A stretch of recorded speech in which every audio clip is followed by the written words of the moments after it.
Go underneath, try and drain the water out.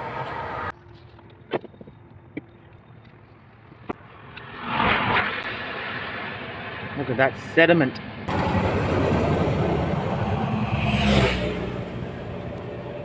Yeah, water is shit.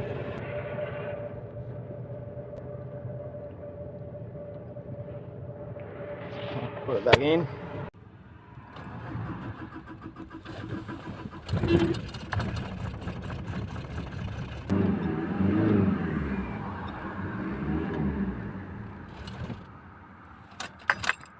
Down there, dripping onto the floor, plus the O-ring.